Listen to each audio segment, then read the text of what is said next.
Hey guys, this is दीपक ध्यानी। स्वागत है आपका अपने YouTube चैनल सरल प्रोग्रामिंग में। आज से जो हम स्टार्ट करने वाले हैं वो है डेटाबेस की सीरीज। तो आप देखेंगे कि डेटाबेस क्या होता है, कैसे एक्सेस करते हैं, ये सारी चीज़ें हम इस सीरीज पे देखने वाले हैं। तो अगर आप चैनल पर नए हैं तो प्लीज़ चैनल को सब्सक्राइब कीजिए और बेल आइकन भी दबा लीजिए, इससे मेरी नई आने वाली वीडियो का नोटिफिकेशन आपको टाइम टू टाइम मिलता रहेगा। अब आइए देखते हैं कि डेटाबेस क्या होता है, इसकी डेफिनेशन क्या होती है, इसका एडवांटेज क्या क्या है, ये सारी चीज़ें देखते हैं।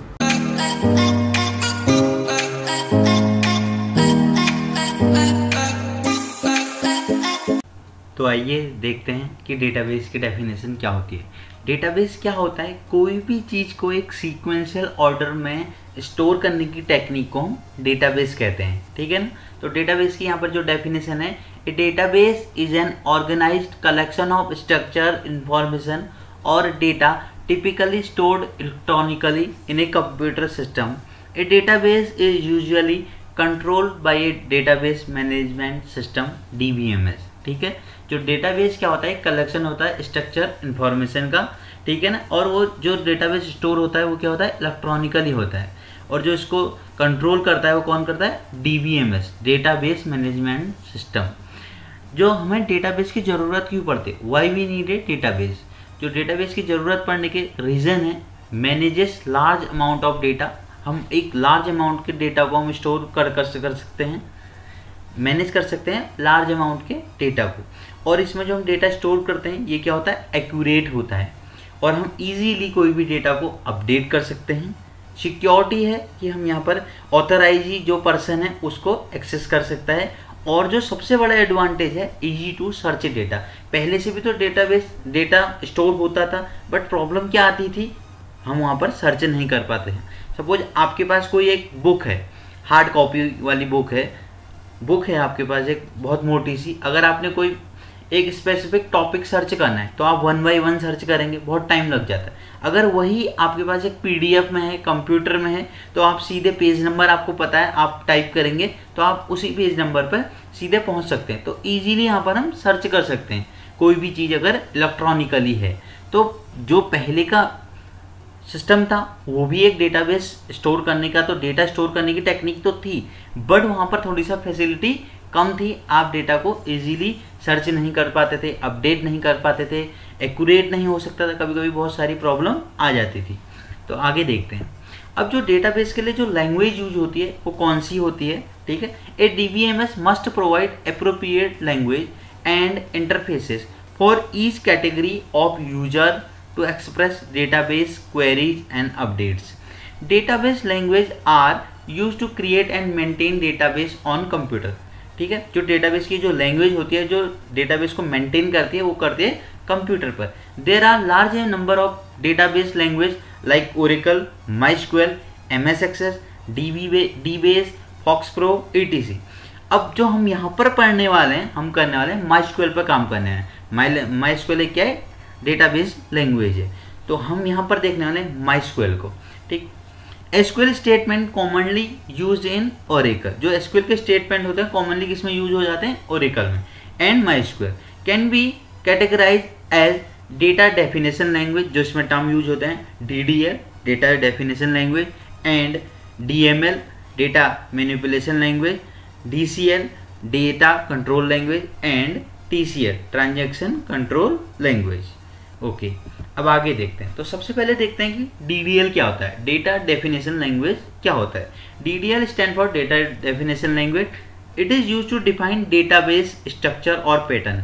तो ये क्या करता है कि डेटाबेस का स्ट्रक्चर क्रिएट करता है DDL, ठीक है ना। DDL जो हमारा करता है डेटाबेस का स्ट्रक्चर बनाता है, उसका एक पैटर्न डिजाइन करता है। It is use to create schema, tables, index, constant, etc in the database. ये क्या करता है? डेटाबेस के अंदर आपका क्रिएट करता है table. Here are some task that come under DDL। जो इसके अंदर जो टास्क होते हैं वो देखते हैं। तो पहला जो टास्क होता है DDL के अंदर वो होता है create. It is use to create object in the database. कोई भी ऑब्जेक्ट क्रिएट करता है डेटाबेस के अंदर क्रिएट से।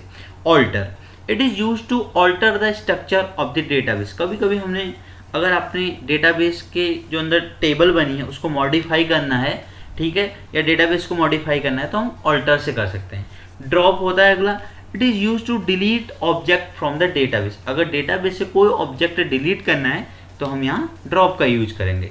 Truncate, it is use to remove all records from a table. अगला आता है rename, it is use to rename an object. अगला होता है कमेंट, कमेंट क्या करता है, it is use to comment on the data dictionary. Okay, तो अगला आता है डेटा मैनिपुलेशन लैंग्वेज या DML. DML stand for data manipulation language. It is use for accessing and manipulating data in a database. जो DML का काम होता है, हम इससे डेटाबेस से डेटा को एक्सेस कर पाते हैं या मैनिपुलेट कर पाते हैं। इट हैंडल्स यूजर रिक्वेस्ट, जो भी यूजर रिक्वेस्ट भेजता है उसको ये हैंडल करता है DML. Here are some task that come under DML. First जो होता है आपका select, it is use to retrieve data from a database. जो आपका सेलेक्ट कमांड होता है ये आपके डेटाबेस से डेटा को रिट्रीव करने के काम आता है। सेकेंड है insert, it is use to insert data into a table. जो इंसर्ट कमांड यूज होती है आपके टेबल में डेटा को इंसर्ट करता है। Update, it is use to update existing data with in a table. Fourth है delete, it is use to delete all record from a table. Fifth है merge, it perform upsert operation that is insert और update operation.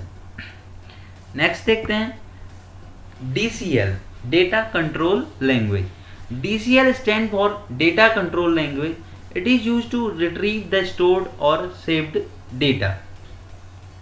The DCL execution is transactional. It also has rollback parameters. ठीक, but in Oracle database the execution of DCL does not have the feature of rolling back. जो यहाँ Oracle में होता है इसका rollback का feature नहीं होता है। Here are some tasks that come under DCL. Grant, it is used to give user access privileges to a database. Second है revoke, it is used to take back permission from the user. ये सारे अगर हम जब practical करेंगे तो आप सब समझ जाएंगे कि जो DDL के अंदर आ रहे हैं, DML के अंदर आ रहे हैं, DCL के अंदर आ रहे हैं, ये सारे मैं आपको नेक्स्ट लेक्चर से सब बताऊंगा डिटेल में। अगला है आपका transaction control language TCL. TCL is used to run the changes made by the DML. TCL can be grouped into a logical transaction. Here are some tasks that come under TCL. First है commit. It is used to save the transaction on the database. जो commit करता है आपका काम को permanent save कर देता है। नेक्स्ट है आपका rollback. It is used to restore the database to original since the last commit. क्या करता है आपके डेटा को rollback करता है, ठीक है, undo करता है।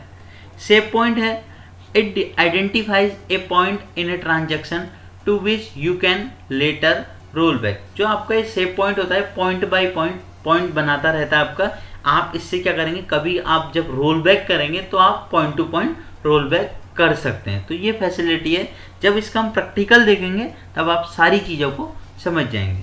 तो गाइज ये थी हमारी आज का डेटाबेस के इंट्रोडक्शन की वीडियो और MySQL के बारे में।